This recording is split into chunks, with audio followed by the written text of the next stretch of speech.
네, 안녕하세요. 싱글파이어 구독자 여러분. 오늘 신간 출간으로 돌아온 120억 자산가 강용수님을 모시고 북토크 진행해 보겠습니다. 성장을 하려면 그 길을 먼저 가본 롤모델을 만나서 가까이서 교류를 해야 한다고 생각했습니다. 이제 저희 싱글파이어 구독자분들이 경제적 자유를 이룬 노하우를 이야기 듣고 싶었던 우리 강용수 대표님을 모셔서 북토크 시작해 보도록 하겠습니다. 안녕하세요. 평택 사는 강용수입니다. 금요일 날 이렇게 귀한 시간 내서 와주셔서 너무 영광입니다. 이번에 출간하신 책 제목이 중소기업 다니던 용수는 수익형 부동산으로 어떻게 월 7천만 원 벌게 됐을까입니다. 월급 200만 원, 그렇죠? 남짓 받던 월급쟁이가 어떻게 이런 부자가 될 수 있었는지 여기에 대한 짧은 답을 강연으로 들려주시겠습니다.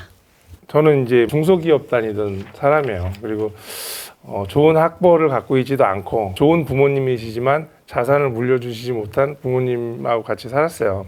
저는 그렇게 열정적이지도 못했어요, 사실은. 이렇게 뭔가 행사가 있다 그러면 참석하거나 이렇게 하는 그런 열정적인 사람도 아니었는데, 제가 여기까지 올 수 있었던 방법이랄까? 이거는 지식의 양이 아니에요. 실천의 양이에요. 그런 시절에는 제가 얻을 수 있는 지식이 그렇게 많지 않았어요. 그래서 대부분 책을 많이 봤고요. 저는 그 책을 보면 반드시 거기에서 내가 얻을 거를 무조건 실천을 했어요. 그러니까 간단한 논리예요. 나는 아무것도 없잖아요. 공부도 못했고 좋은 대학 나오지도 못했고 중소기업 다니고 있고, 그럼 내가 할 수 있는 건 뭘까?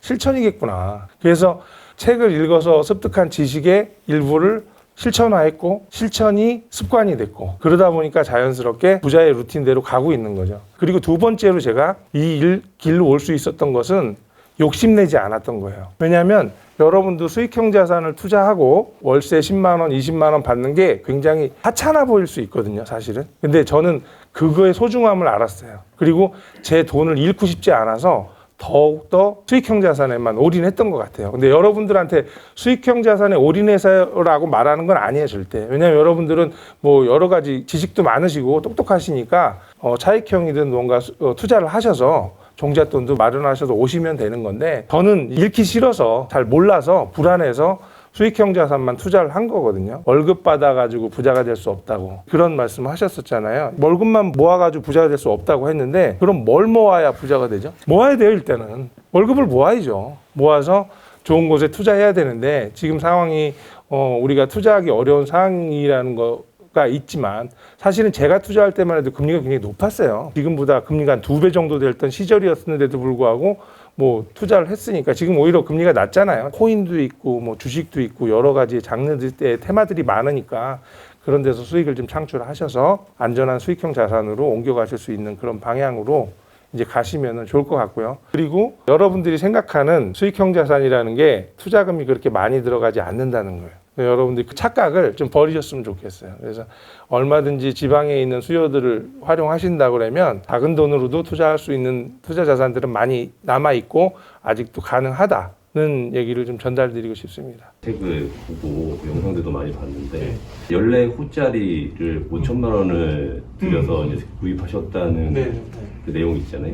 너무 오랜 시간 생으로 벌어서 모아서 갚지는 않았을 것 같고, 그 월세화하는 게 명확하게 와닿지가 않더라고요. 그러니까 갭을 줄여서 전세를 활용해서 사는 것까지는 알겠는데, 그 다음부터가 문제잖아요. 전세를 월세로 바꿔나가는 그 테크, 그게 궁금하시다는 말씀이시잖아요. 이런 거예요. 제가 건물을 투자하고선 지금까지 한 15년 정도 됐어요. 근데 실제 플렉스를 한 지는 한 5년밖에 안 되거든요. 한 12년 정도는 계속 가난하게 살았던 것 같아요. 여유 없이. 근데 왜 그러냐면 건물을 사요. 갭을 적게 해가지고 이 건물을 큰 걸 샀는데 이 건물이 500만 원이 나와요. 월세가. 최대로. 실제 돈이 없으니까 이자 내고 나면 진짜 순수익이 100만 원, 120만 원밖에 안 나와요. 그럼 그 다음부터는 전세를 하나씩 월세로 바꾸면은 나온단 말이에요. 근데 그 당시에 전세가 한 칸이 4천만 원 정도였어요. 근데 제가 모을 수 있는 한계가 1년에 2개밖에는 전세를 빼줄 수가 없어요. 월세로 받는 거 하고 제가 근로소득하고. 그러면 언제 그걸 바꾸냐. 그렇게 계산하면 10년 걸릴 수도 있잖아요. 처음에 한 개 바꿀 때는 6개월이 걸린다고 보면 두 번째 건물 바꿀 때는 5.5개월이 걸리겠죠. 하나가 더 월세화 됐으니까 돈이 더 들어오잖아요. 다음에는 5개월에 바뀔 거고, 그 다음 건물은 4.5개월, 4개월, 3개월, 2개월, 1개월 나중에 가니까 한 달에 하나씩, 한 달에 2개씩 전세를 바꿀 수 있을 정도의 현금 흐름이 생기더라는 거죠. 자산이 차선으로 증가하면 굉장히 좋아요. 근데 그럴 수는 없어요. 절대. 곡선으로 상승해요. 이렇게. 서서히 이렇게 평행선을 이루는 것처럼 가다가 이 MC의 제곱의 그래프로 이게 상승하거든요. 일반적인 사람들은 이 터닝 포인트를 못 만나는 거예요. 이 자산이 상승하는 이 기류를 못 만나요. 이렇게 올라가는 터닝 이 포인트에서 이 가파른 곡선을 만나게끔 가야 되는데 그게 내가 일하지 않고 나오는 현금 흐름인 거죠. 그게 보태지지 않으면 아무리 내가 소득이 높다고 해도 이 상승 곡선을 만날 수가 없어요. 내 자산에서 나오는 소득은 계속 증가하고요. 저 월급은 계속 증가하지 않아요. 그리고 만약에 제가 월급을 더 많이 받는다 치더라도 그 세금이 많기 때문에 계속 이렇게 비례해서 증가할 수는 없거든요. 처음에는 그게 안 될 것 같아 보이지만 제가 한 건물 사고 그거를 월세를 다 바꾸는데 기간이 한 5년 걸렸다고 친다면 두 번째 건물 샀을 때는 3년 만에 끝났고 그 다음 건물은 2년 만에 끝나고 이제 그 다음부터는 매년 하나씩 살 수 있는 현금 흐름이 생기더라는 거죠. 그 궁금한 게 그 시간이 지날수록 전세 보증금이 오를 수도 있고 월세가 시세에 따라서 더 많이 오를 수도 있잖아요. 그럼 그런 것들도 영향을 줬어요? 그렇죠. 지금 통상적으로 질문을 하시는 분들 중에 수익형 자산 이 원룸 다가구 건물이나 이런 걸 사면 감가상각되지 않나요? 이런 얘기 하시는 분들이 많으세요. 감가상각? 그러면 엄마 아파트는 감가상각이 이렇게 많이 됐는데 왜 오를까요? 재건축. 재건축 때문에 오르는 거죠. 그러면 아파트가 있는데 수익형 자산으로 월세를 100만 원 받는 아파트가 있고 그 옆에 사시는 분들은 전세를 주고 갭 투자하시는 분이 있어요. 그러면 이 아파트는 수익형 자산이니까 안 오르고 전세 갭 투자한 건 오르나요? 똑같이 오르겠죠. 오르면. 수익형 자산도 오르고 갭 투자 자산도 똑같이 올라요. 얻는 건물은 어떻게 오르냐면요. 지대가 상승해서 오를 수도 있고요. 그 다음에 월세가 오르면 올라요. 수익률이 높아지면 오르는 거예요. 내가 건물 월세를 많이 받잖아요. 그러면 수익률이 높아지겠죠. 그러면 가격이 올라가요. 예를 들어서 제가 갖고 있는 건물이 7%의 수익률이 나온다고 하는 가정해 볼게요. 근데 통상 이 평균의 원룸들이 6%의 수익률이 나오고 있어요. 동네에. 나만 7%야. 그럼 내 가격을 올리면 돼요. 그렇게 거래되고 있고요. 우리가 건물을 살 때 이 건물이 수익률이 얼마 나오는지를 분석하거든요. 그것처럼 내 건물의 가치가 월세가 올라갔다면 더 높게 팔아도 팔린다는 거죠. 그러니까 자동으로 올라가요. 근데 웃긴 게 월세가 안 내린다는 게 문제예요. 15년 동안 월세를 한 번도 내린 적이 없어요. 건물을 살 때만 전세를 레버리지를 얻지 그 다음부터 이어서 계속 전세를 놓지는 않거든요. 수익이 안 나오니까 예를 들어서 5천만 원 하는 원룸이 있었는데 전세가 내년에 이게 만기가 돼 갖고 됐는데 6천으로 올랐다는 거야. 근데 나는 그건 관심 없어요. 월세를 바꿀 거니까. 다음 건물을 살기 위해서 전세를 기존 건물도 줄 수밖에 없는 구조거든요. 지금은 전세 하나도 없어요. 140호실 중에 전세가 하나도 없어요. 네, 없어요. 진짜요? 한 2개 남았나 그래요. 그래도 이제 월 7천이 되는데. 그렇죠. 저도 어릴 때 그 부모님 원룸 하셨는데 그걸 팔고 지금은 그냥 상가 이렇게 하시는데 지방에서 그게 건물이 이제 10년 넘어가고 이러니까 세탁기나 뭐 이런 것도 다 고장도 많이 나고 원래 그 주변에 원룸이 없었는데 주택을 다 부수고 다 원룸을 짓더라고요. 경쟁이 치열해지면서 엄청 하기가 어렵고 리모델링 해야 되는데 비용도 만만치 않고 어려워하시더라고요. 그런 부분은 어떻게 해결했는지 궁금합니다. 관리가 필요하죠. 사실 제가 2012년도 모델을 제가 좋아한다고 했어요. 제가 갖고 있는 건물 중에 2012년도 모델이 많아요. 말씀하신 것처럼 10년이 돼가지고 세탁기도 고장날 거고 냉장고도 고장나고 고장이 안 날 수는 없어요. 우리 세입자한테 전화 와요. 안녕하세요 사장님, 여기 냉장고가 고장났어요. 그러면 제가 AS 받으세요 이렇게 안 해요. 냉장고 고장났어요? 알았어요. 내일 새 거로 보내드릴게요. 그리고 인터넷에서 주문해서 보내줘요. TV 고장났는데 새 걸로 갖다 드릴게요. AS 받아야 뭐 할 거냐. 10년 된 제품. 부품도 없어요. 세탁기도 20만 원, 냉장고도 20 얼마면 바꾸고요. TV는 10 얼마면 바꾸거든요. 바꿔줘요. 그냥 저는 다. 그러면 상가 투자를 하지. 사실 이 공간도 상가잖아요. 이거는 여기 얻으신 분이 인테리어를 다 하셨죠. 냉장고를 놔도 그분이 놨기 때문에 고쳐줄 의미가 없잖아요. 그죠? 그러니까 상가 투자하시면 돼요. 근데 왜 제가 원룸 건물 1인 주거 형태의 투자를 할까요? 그거부터 생각을 해보셔야 돼요. 그리고 종부세 문제되고 하는데 상가 사면 종부세 안 내요? 그죠? 그럼 내가 상가 사면 되잖아요. 근데 왜 불편하게 도배도 직접 한다고 하고 할까요? 이유는 딱 한 가지. 수익률이 높아요. 상가 투자는 서울 기준으로 아니고 전국 평균으로 따지면 4% 수익이 나고요.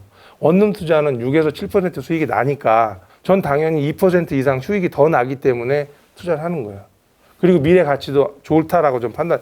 상업은 점점 오프라인 매장들이 감소하고 있는 거 현실이잖아요. 다 온라인화 되고 있죠. 우리 예전에 명동 가면 화장품 가게 엄청 많았다면서요. 그런 것들이 없어지고 있잖아요. 근데 1인, 2인 주거의 형태의 집들은 계속 부족할 거라고 좀 판단이 드는 거예요, 사실은. 근데 불편하지.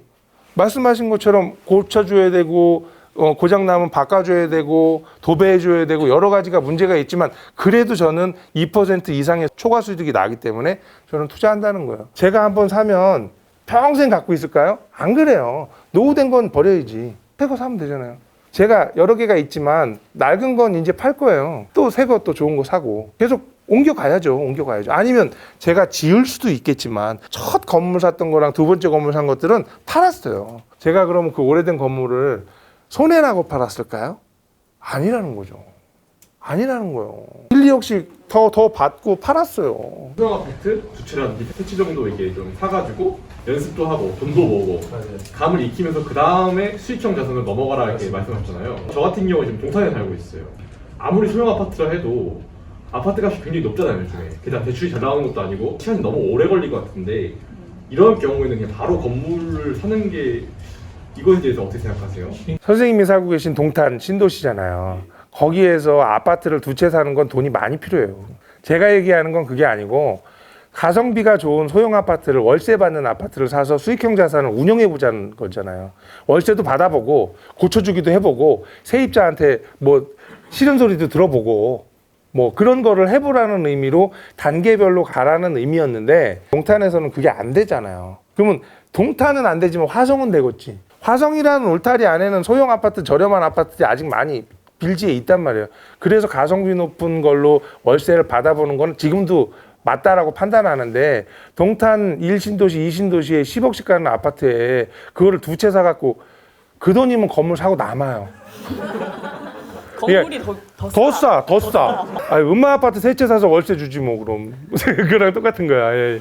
여러분들이 종잣돈이 얼마에 있느냐에 따라서 테크트리는 어떻게 갈지는 다 달라질 거라고 판단돼요. 그래서 시드가 얼마 정도 내가 이미 준비돼 있고 아니면 내가 운이 좋게 지금 살고 있는 아파트가 많이 올라서 시대 차익을 볼 수 있어. 그럼 이걸 좀 정리한다면 종잣돈이 생기잖아요. 그런 게 있으신 분들은 바로 투자를 하셔도 좋다는 거죠. 아예 없으신 분들은 건물을 사려고 하는데 최소한 제가 지금 현재로는 한 5억 정도는 있어야 안전하게 살 수 있는데 이게 5억이라는 건 실투금을 말씀드리는 거예요. 그거를 언제 모으냐고 월급 모아가지고 실제 1억 모으는 게 진짜 쉬운 거 아니거든요. 1억이 너무 흔한 돈 같잖아요 지금. 근데 1억 저축으로 모을래 봐요. 진짜 똥구멍 찢어져요. 종부세 얼마 내세요? 안 냅니다. 부자가 되는 방법은 딱 하나예요. 한 달에 일하지 않고 나오는 소득이 5천만 원 정도 되면은 멈추려고 했는데 저도 나름대로의 꿈이라는 게 있잖아요. 근데 저는 제 이름으로 돼 있는 빌딩 하나